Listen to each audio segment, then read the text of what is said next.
생활 속 법률 히어로 이승우 변호사의 사건 파일.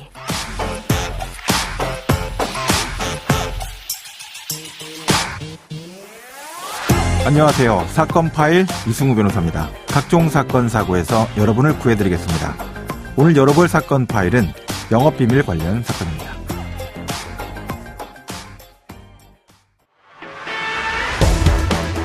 대전지법 천안지원 형사 5단독은 삼성 디스플레이의 영업비밀을 중국 기업에 빼돌린 혐의로 재판에 넘겨진 전 협력업체 영업부장 A씨에 대해 징역 3년을 선고했습니다.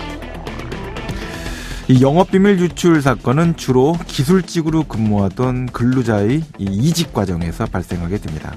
적용되는 법률은 부정경쟁방지법이다라고 하는데요. 대전에서 형사 전문 변호사로 활동하고 있는 법무법인 법성의 박은국 변호사와 부정경쟁방지법상의 영업비밀 유출 사안 실무에 대해서 살펴보도록 하겠습니다. 안녕하세요, 변호사님. 예, 안녕하세요. 박은국 변호사입니다. 네, 이제 우리 사건 파일에서 영업비밀 유출 사건에 대해서 여러 번 다뤄본 바가 있습니다. 최근 또 실무에 또 변화가 약간 있는 것 같은데, 실무 사건들을 통해서 이 영업비밀 유출, 실형 선고와 관련된 여러 가지 문제에 대해서 좀 짚어주시죠. 예, 지난주 대전지방법원 천안지원에서 네. 삼성 디스플레이의 영업비밀을 중국 기업에 빼돌린 영업부장에 대해서 징역 3년 실형이 선고됐는데요. 네네.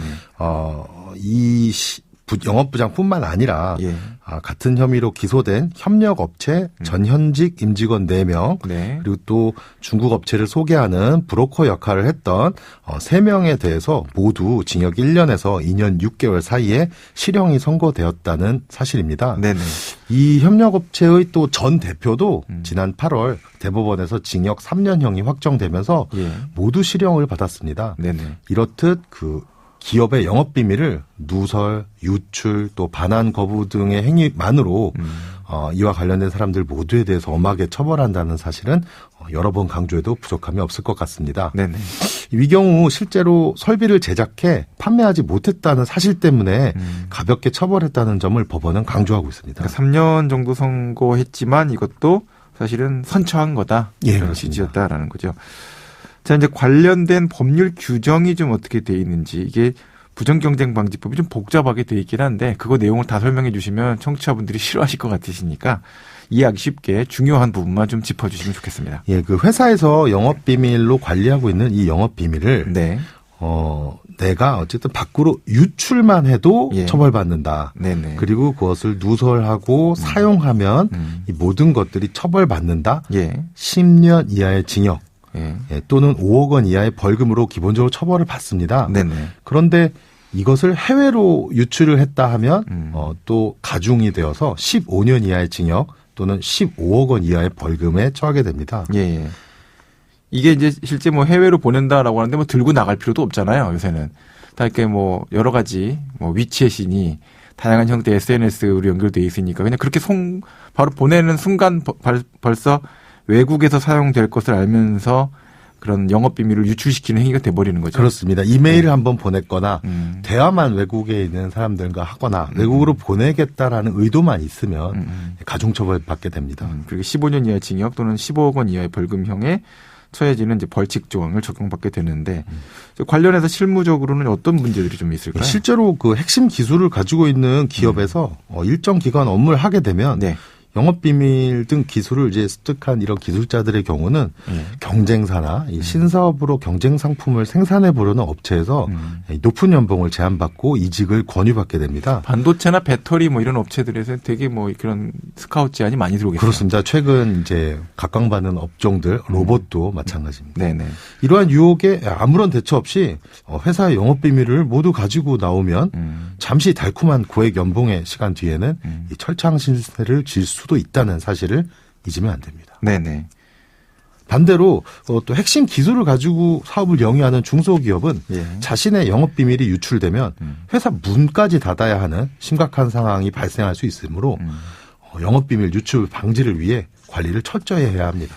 그러니까 협력업체하고의 관계에서도 문제가 생기기도 하고 믿고 있었던 기술 관련된 그런 근로자가 정보를 가지고 나가는 경우들도 있어서 여러 가지 문제가 있는 것 같습니다.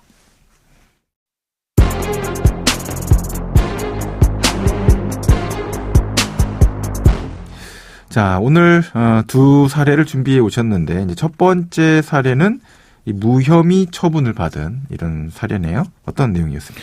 예, 다른 회사로 이직한 직원들에 대하여 네. 전 직장에서 고소를 한 사건인데요. 네네.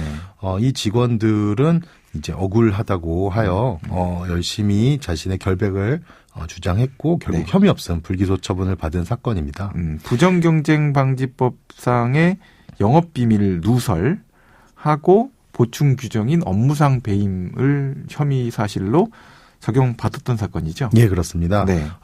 고소인은 이 사건에 이제 그 관련된 원료 또 원료 배합 비율이 영업 비밀이고 예. 또 이에 대한 근거로 고소인 회사의 특허권과 또 비밀 유지 서약서 작성 등을 제시했었는데 예. 실제로 검찰에서는 영업 비밀이 갖추어야 할 예. 비공지성, 경제성, 가치성, 비밀 관리성이 모두 인정되지 않는다고 보고 무혐의를 처분하였고 또 이를 이용해서 이를 이렇게 누출하지 않았으므로 회사의 이 업무에 위배되는 배임 행위를 하지 않고 회사에 손해를 끼치지 않고 본인도 이득을 취하지 않았다고 평가하여 업무상 배임에 대해서도 무혐의를 처분하였습니다. 업무상 배임이라는 것도 이제 재산 범죄이기 때문에 재산 손해 발생에 대한 구체적인 근거가 있어야지만 처벌할 수 있는데 그런 손해가 계산이 되지가 않는다. 또 업무상 배임 행위를 했는지 여부에 대해서도 파악이 어렵다. 이런 취지가 담겨져 있나 보군요. 예, 그렇습니다. 업무상 배임 행위를 하지 않았다고 평가받았습니다. 두 번째 사례는 이제 퇴사를 하면서 이직이 아니라 이제 퇴사를 하면서 문제가 발생한 그런 경우죠? 예, 그렇습니다. 회사의 직원이 이제 퇴사를 하면서 예. 회사의 영업 비밀이자 동시에 중요한 업무 자산을 외부로 무단 유출했고 회사로부터 또 삭제 또는 반환할 것을 요구받았음에도 불구하고 이를 계속 보유하고 있어서 결국 저희가 고소인 회사를 대리하여 고소한 사건이 이 부경법 위반, 영업비밀 누설 및 업무상 배임 혐의로 기소된 사례입니다. 또 이제 그 내용 적용은 영업비밀 누설에서 부정경쟁방지법 위반 혐의와 보충적인 업무상 배임 혐의 모두 인정되어 기소되었습니다. 기소됐고요. 의뢰인도 처음에는 이 사건을 큰 문제로 생각하지 않았지만 그래도 가만히 있으면 안 될 것 같아 어떻게 해야 하는지 문의를 주셨었는데 네네. 실제로는 의뢰인 회사에게 치명적인 손해를 입히고 회사의 신뢰가 손상되며 또 기술 유출, 기술 도용으로까지 연결될 수 있는 심각한 범죄 피해를 당한 상황이었던 것이었습니다. 네, 실제 보면은 이제 많은 그 중소기업 그 엔지니어 출신 사장님들이 이거 이렇게까지 심각하게 문제를 검토해야 되나? 이런 생각을 또 하시는 분들도 많잖아요. 그렇습니다. 그래서 이제 고소 여부도 망설이시고 예. 그럼 피해가 어떻게 뭐 크게 올지 안 올지에 대해서도 상담 과정을 통해서 그걸 좀 파악하게 되시는 경우들이 적지 않죠. 맞습니다. 자, 이제 기술 도용 사건이나 기술 유출 사건으로 이제 발생될 수 있는 사안을 일단 기소하면서 차단을 했고 이제 손해배상 문제도 남아 있겠네요. 예, 그렇습니다. 그 손해배상은 민사적으로 결국 회사의 손해를 직원에게 구하는 부분인데 이 부분에 대해서 5배까지 인정받을 수 있도록 최근 이제 법이 개정되는 징벌적 배상 조항이 있죠. 예. 네. 그 조항이 적용될 것이다라는 거죠. 자, 이제 오늘 영업 비밀 유출과 침해와 관련된 내용, 업무상 배임죄에 관련된 보충적인 내용까지 알아봤는데 이제 마지막으로 전문 변호사로서 해당 사안에 대한 법적 조언을 좀 정리해 주시죠. 예, 회사의 경영자는 그 직원의 경쟁사 취업 또는 신사업 부서 신설을 통한 이직 채용을 통해서 기술 유출 피해가 가장 심각하다는 것을 유의하셔야 합니다. 네. 회사의 기술 유출을 막지 못한다면 결국 어렵게 일구어 놓은 사업체가 한순간에 무너져 버리고 몰락해 버릴 수도 있기 때문입니다. 네네. 또 반면 기술자들이 경쟁 업체로 이직할 때에는 이러한 영업비밀 누설 등 부정경쟁방지법 위반에 해당하지 않도록 잘 살펴야 합니다. 예. 조금이라도 현재 회사의 영업비밀을 가지고 나가야만 하는 이직 조건이라면 반드시 거절하셔야만 합니다. 예.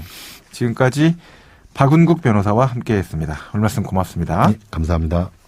생활 속 법률 히어로 이승우 변호사였습니다. 내일도 사건에서 여러분들을 구해드릴 사건 파일 함께 열겠습니다.